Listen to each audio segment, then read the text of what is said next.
Amigos y hermanos, muy buenos días. El Señor les bendiga y nos ayude a un buen afinamiento de nuestros sentidos sensoriales y espirituales para que logremos un conocimiento adecuado de la verdadera historia de la verdadera Iglesia de Cristo. Y ahora, palabras de sabiduría.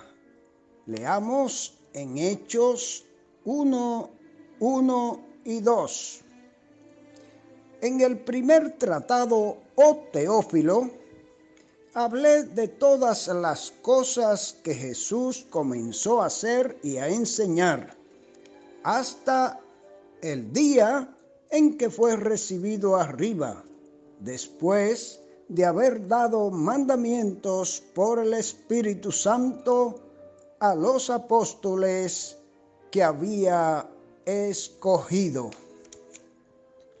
Mis amados amigos y hermanos, reciban una vez más nuestras más sinceras gracias por la gentileza de su fiel compañía para compartir con nosotros estos breves minutos de saludable alimento para el alma, rica nutrición para la mente y fresco refrigerio para el espíritu.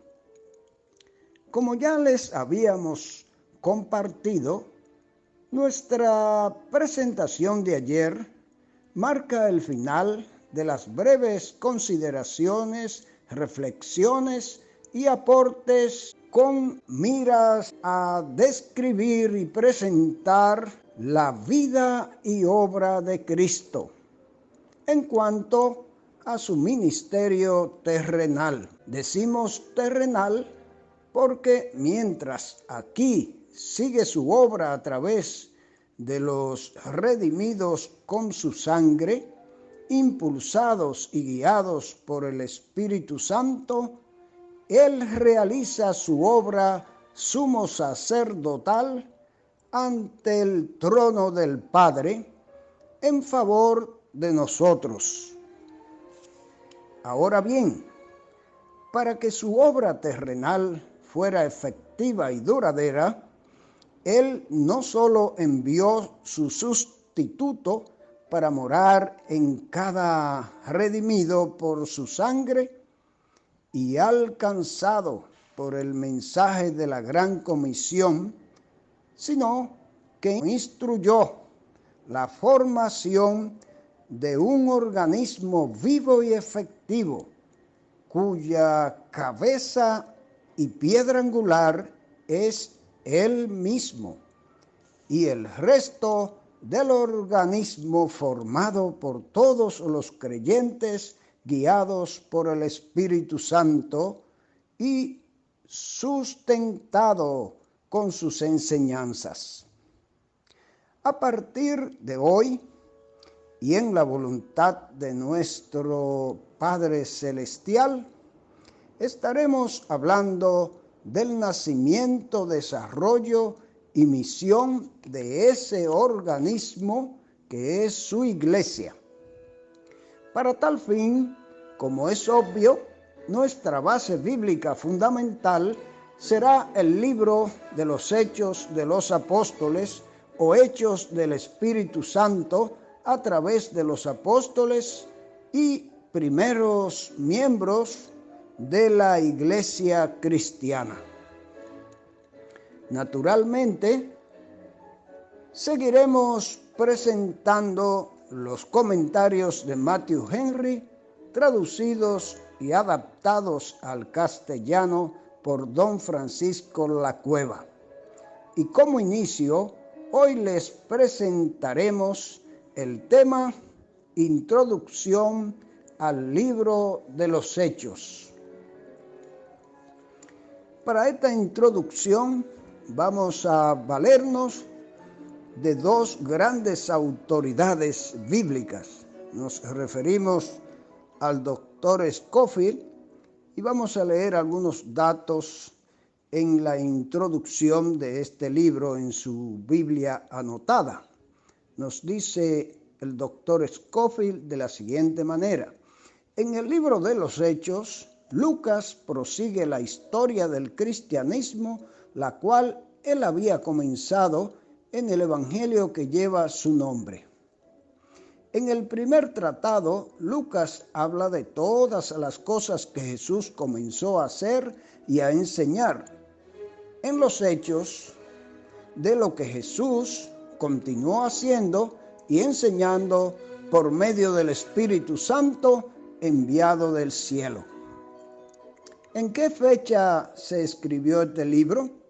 El libro de los Hechos concluye con el relato del primer ministerio de Pablo en Roma, año 65 después de Cristo, y parece haber sido escrito en aquel tiempo o en fecha próxima al mismo.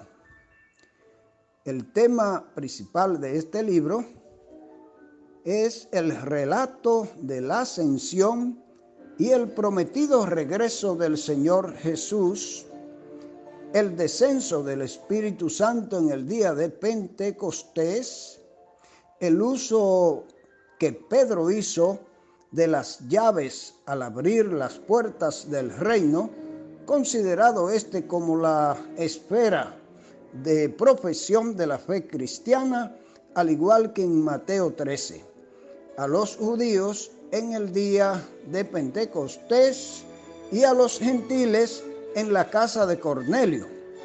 El principio de la iglesia cristiana, la conversión y el ministerio de Pablo.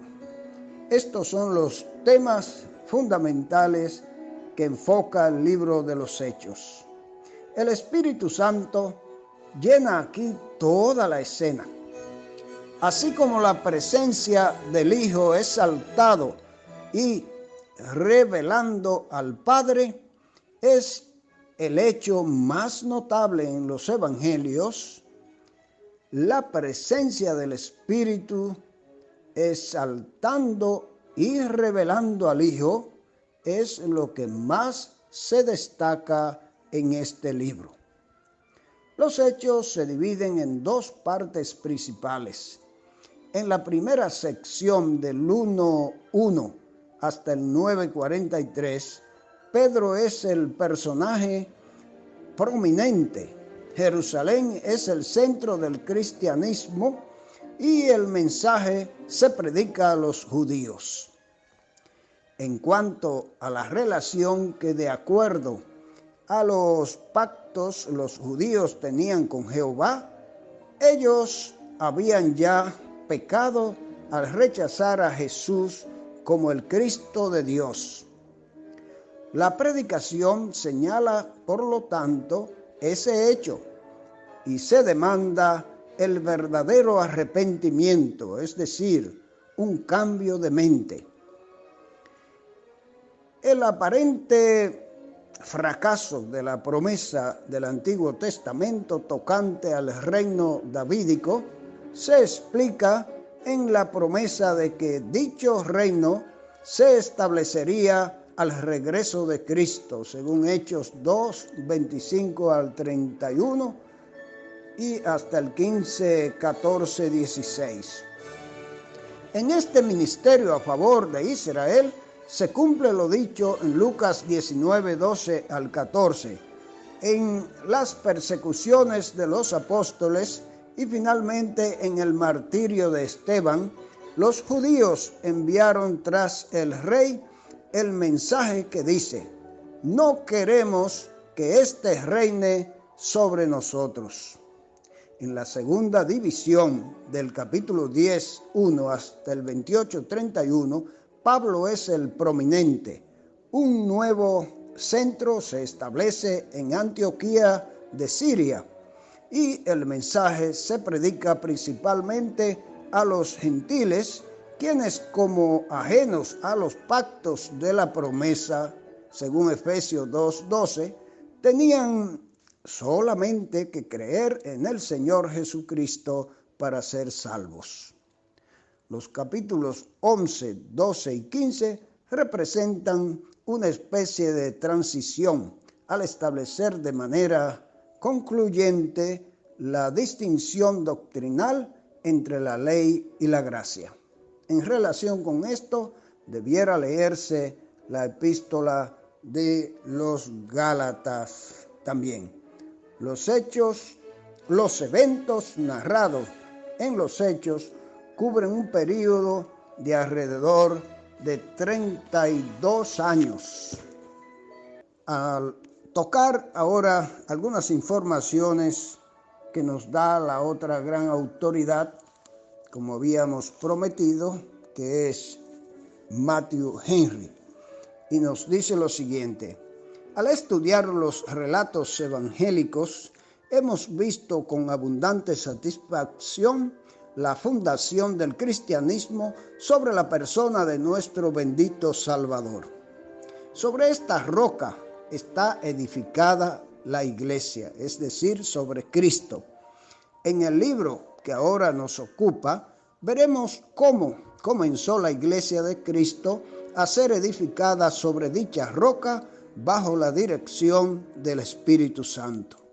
La historia narrada en este libro puede ser considerada de dos modos. Primero, al echar una mirada retrospectiva a los relatos evangélicos, las promesas hechas allí las vemos cumplidas aquí, particularmente las grandes promesas del descenso del Espíritu Santo. Los poderes que este descenso comportaba se ven aquí al actuar en los milagros llevados a cabo en los cuerpos de los hombres, milagros de gracia, milagros de juicio, y los milagros mucho mayores llevados a efecto en las mentes y en los corazones. Las pruebas de la resurrección de Jesucristo con que se cerraban los relatos evangélicos se ven aquí abundantemente corroboradas de acuerdo con la palabra de Cristo de que su resurrección había de ser la prueba más convincente de su divina misión. Cristo les había dicho a sus discípulos que les serían testigos, y este libro los presenta dando testimonio de él. Las predicciones de Cristo sobre las violentas persecuciones con las que los predicadores del Evangelio habían de ser afligidos, las vemos aquí abundantemente cumplidas, como también la seguridad que Él les había dado de la gracia y el consuelo de que habían de disfrutar bajo el peso de tales persecuciones. Bien, mis amados oyentes, amigos y hermanos, vamos a dejar hasta aquí por causa de tiempo esta introducción, y en la próxima entrega, Dios mediante, continuaremos con la introducción y llegaremos a tocar parte del capítulo 1 de los Hechos. Que el Señor les bendiga, y les recomendamos comenzar, por favor, a leer con nosotros el libro de los Hechos. Dios, pues, les bendiga.